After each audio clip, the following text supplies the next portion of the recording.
တွေကိုလည်းမတောင်းပန်ဘူးတရားသူကြီးကိုလည်းကျမနောက်ကြတာ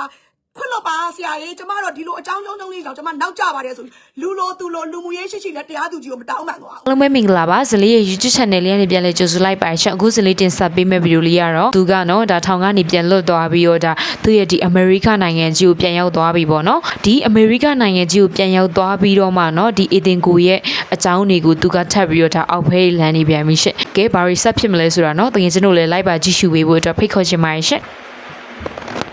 တိတဖြစ်တာမျိုးမလို့နောက်ကြတာဆိုရင်ကျမလက်ခံတယ်အစ်စေလဲလာတာညနာတစ်ပြေလုံးတခါလေဟိုတောင်ပြုံးမိတ်ကလိမ့်ပြီးတော့ရွှေတွေဆိုလဲညွတ်ကိုထနေရပဲဝစ်လာတာသိရမလား तू ချမ်းသာပါတယ်ပေါ့သေးမကြီး LV8 ကြီးကိုကင်ပြီးတော့ဝင်လာပြီးတော့စဖြဲနဲ့ညနာဆရာရဲ့ကျမရောက်ပါပြီတဲ့အမှုဆစစ်လို့ရပါပြီရှေ့နဲ့လူမှုရေးလုံးဝတစားမှမရှိဘူးရှေ့တွေကိုလည်းမတောင်းပန်ဘူးတရားသူကြီးကိုလည်းကျမနောက်ကြတာခွင့်လွတ်ပါဆရာကြီးကျမတော့ဒီလိုအကြောင်းကျုံလေးကြောင့်ကျမနောက်ကြပါတယ်ဆိုလူလိုသူလိုလူမှုရေးရှိလည်းတရားသူကြီးကိုမတောင်းပန်သွားဘူးညို့တဲ့တရားသူကြီးကလည်းအဲ့ဒါကိုရတယ်ဘာမှမပြောတော့ဘူးကဲစစ်မယ်ဆိုစစ်ချလိုက်တယ်ဟုတ်ပြီအဲ့လိုစစ်ချလိုက်တဲ့အချိန်မှာအေးတင်ကိုကကျမရှိနေတရားလွတ်တော်ရှိနေမေးတဲ့အချိန်မှာတရားလွတ်တော်ကမတက်ရပြီးမေးတာပေါ့ဒါကတော့တရားခွင်မှာဆိုတော့အေးတင်ကိုဟာညွန့်နယ်တရားသူကြီးဟဲ့လားဒီတရားခွင်မှာဩဇာအာဏာအရှိဆုံးအာဏာပိုင်တယောက်ဖြစ်တဲ့တရားသူကြီးရဲ့ရှေ့မှာပေါင်ချိတ်ပြီးတော့ဒူးနှက်ပြီးတော့လေဒီရှူကိုဒူးနှက်ပြီးတော့ဖြေသွားတယ်တရားခွင်မှာအဲ့လိုထိုင်ခွင့်ရှိသလားကျွန်မသိချင်တာမြန်မာနိုင်ငံတရားရုံးတွေမှာတရားသူရှိချိန်မှာတရားလိုတရားခံအမှုစစ်တဲ့အခါမှာတပ်ပေတွေကတရားသူကြီးကိုရုံးတော်ကိုမထီမဲ့မြင်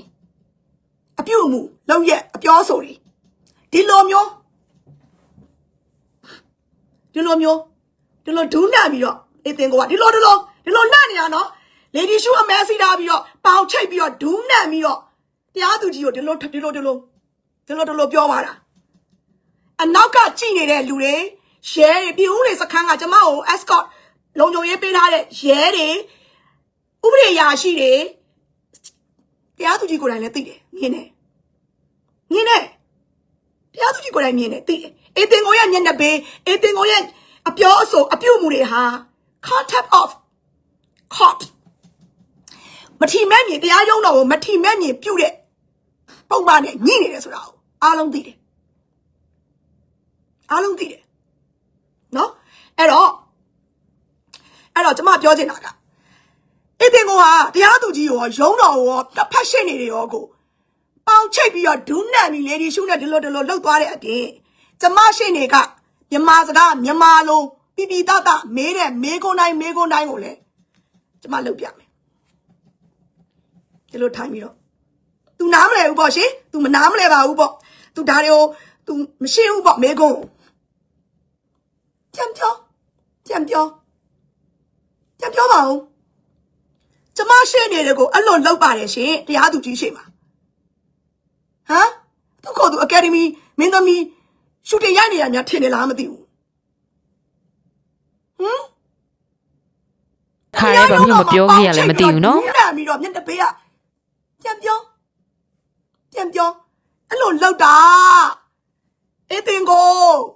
အဲ့တော့ကျမဒီနေရာမှာမေးချင်တာမြန်မာနိုင်ငံတရားရုံးတွေကဒီလိုမျိုးလောက်ပိုင်ဝင်ရှိသလားကျမတို့တကမ္ဘာလုံးမှာဒီမိုကရေစီနိုင်ငံမှာရှိတဲ့တရားရုံးတွေခေါ်တင်မှာတော့အဲ့လိုလုပ်လို့မရဘူးရှင်အဝတ်စားဝတ်တာအစသူ့ရဲ့ dress code နဲ့သွားရတယ် okay အဲ့တော့ဒီလိုမျိုးတရားရုံးတော်ကိုမထီမဲ့မြင်လုပ်နေတာကို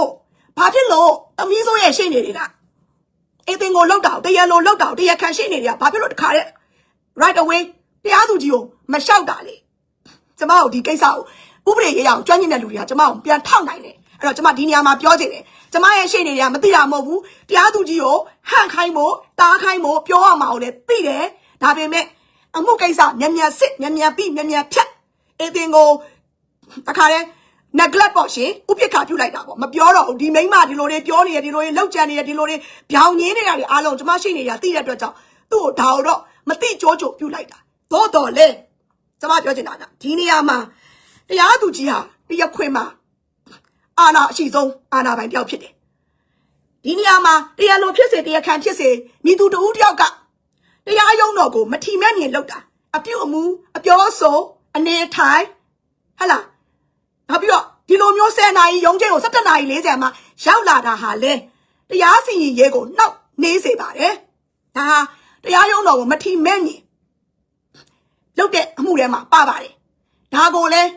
လွန်စွာသဘောကောင်းလွန်းသောမြို့နယ်တရားသူကြီးကိုစိုးနိုင်လင်းကတခွန်းတပါတာမှဟန့်ချင်းတားချင်းမလုပ်ခဲ့ဘူးတိတ်ကျုပ်ဆိုးတရားသူကြီးကပြောကုန်ပြီနော်ရုံးတော်နဲ့လည်းရုံးတော်နေနဲ့လည်းထိကြိုက်တယ်လို့တရားသူကြီးမင်းပြောင်းနေလဲဂုံတိတ်ခါကြာစင်းပါတယ်တရားလိုတယောက်ကဘာလို့လဲဆိုတော့သူက66ကကြီးကိုသူနစ်နာပါတယ်သူနစ်နာခဲ့တဲ့အတွက်ကြောင့်သူကတရားရုံးကိုဥတိုက်ပြီးတော့ဒီအမှုကိုတရားသူကြီးမြင်စီရင်ပေးပါဆိုပြီးတော့သူကိုယ်တိုင်နစ်နာသူနေနဲ့တရားလိုလုပ်ပြီးတော့ဥတိုက်လျှောက်ထားတဲ့အမှုကြားနာစစ်ဆေးမဲ့နေ့မှာတရားလိုနစ်နာသူကဘာကြောင့်တနာရီနဲ့မိနစ်40နောက်ကျပြီးတော့ရောက်လာတာလေနှစ်အချက်ရောက်လာပြီးဘာကြောင့်လူကြီးလူကောင်းဆဆန်မတောင်းပန်တာလေသုံးချက်ဘာကြောင့်တရားရုံးမှာတရားသူကြီးနဲ့နှစ်ဖက်ဥပဒေရာရှိရှေ့နေတွေပြိတ္တတွေကိုမထီလေးစားပေါင်ချိတ်ဒူးနဲ့ထိုင်ရအောင်တရားရုံးဟာသူသွားနေကြ high gun KTV ကမဟုတ်ဘူး hotel ကမဟုတ်ဘူးရှင်းတယ်နော်တရားရုံးဟာတရားရုံးပဲကျမတို့အမေရိကန်နိုင်ငံသူတယောက်နေနဲ့မြန်မာနိုင်ငံတရားရုံးမှာတရားရုံးနဲ့တင့်လျော်တဲ့အပြုအမူအနေအထိုင်အဝတ်အစားကိုကျမဝတ်ပြီးတော့ကျမတရားခွင်မှာကျမရင်ဆိုင်ခဲ့ရတာသူကနစ်နာသူတယောက်နေနဲ့ဘာကြောင့်ရုံးချိန်နောက်ကြတယ်မတောင်းပန်ဘူးတရားသူကြီးကိုမထီမဲ့မြင်ရုံးတော်ကိုမထီမဲ့မြင်ဘယ်လုံးမှလက်ခံနိုင်လို့မရတဲ့ပေါင်ချိတ်ပြီးတော့ဒူးနှံပြီးတော့ဒီလိုလက်ညှိုးတစ်ထောင်ထောင်နဲ့ဒီလိုဖြည့်တယ်ဆိုတာ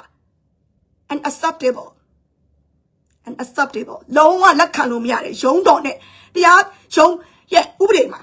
လုံးဝလက်ခံလို့မရတဲ့နော်အဖြစ်ပြက်ကြီးဒါအောင်လေတရားသူကြီးကလွန်စွာသဘောကောင်းလုံးပါတယ်အဲ့တော့သူ့ရဲ့ပင်ကိုစရင်ခံကိုကမြို့နယ်တရားသူကြီးကသဘောကောင်းတာလားအေးပင်ကိုဟာတရားရုံးမှာရှိတဲ့တရားရေးရာနဲ့ပတ်သက်ပြီးတော့စီရင်နေတဲ့သူတွေအားလုံးကိုငါဒီလိုနေမယ်ဒီလိုထိုင်မယ်ဒီလိုပြောမယ်နင်တို့ငါ့ကိုတခုံးမှမတားနဲ့ငါလုပ်ချင်တာလုပ်မယ်ငါပြောချင်လို့ပြောမယ်ငါနောက်ကြချင်လဲနောက်ကြမယ်နင်တို့ငါ့ကိုဘာမှမပြောနဲ့ပြောလို့မရအောင်ပြောပိုင်ခွင့်ဒီအားလုံးကိုဘာနဲ့ပိတ်ဆို့ထားတာလဲအဖွားရမန်မရှုံနော်ဘာနဲ့ပိတ်ဆို့ထားတာလဲကျမဒါသိချင်တယ်ဒါကိုလဲတရားသူကြီးကျုံးနဲ့ပြည်တော်စုရှင်နေကျုံဥပဒေရဝင်ကြီးသက်ဆိုင်ရာလူကြီးမင်းများအဖွဲ့อ่ะဒီလိုအေးတင်ကိုလောက်သွားတာရမ်းကိုရုပ်ပေါက်ပါတယ်ရှင်အခုဆိုကျမဒီလိုမျိုးသူလောက်သွားတာကိုကျမတိုင်းတိတီကဘာတိအစိုးရလူကြီးမင်းတွေအားလုံးသိရှိအောင်ဒီလိုမျိုးဟလာလုံးတော်မထီမဲ့မြင်နေလောက်သွားတယ်ဆိုတော့ကျမအခုပြောတဲ့အတွက်ကြောင့်ဒါကျမပြောလို့အကုန်သိပြီတရားခွင်မှာဖြစ်သွားတဲ့ကိစ္စတွေကိုတရားသူကြီးနဲ့နှစ်ဖက်ရှေ့နေနဲ့ကျမတို့ပဲသိတာဒါပေမဲ့ကျမကတော့တရားသူကြီးကဟန်တာခြင်းတားမြစ်ခြင်းအရေးယူခြင်းဘာမှမလုပ်တဲ့အတွက်ကြောင့်ဒါကျမတရားသူကြီးမင်းလွန်စွာသဘောကောင်းနေတယ်ဆိုတဲ့အကြောင်းကိုကျမကအထက်လူကြီးတွေကိုကျမကတင်ပြတာအေးတင်ကိုဟာတရားသူကြီးမြို့နယ်တရားသူကြီးကိုတော့ဒီလိုမထီမဲ့မြင်လောက်ပြီးတော့ဒီလိုဖြေနိုင်တဲ့ပါဝါရှိတယ်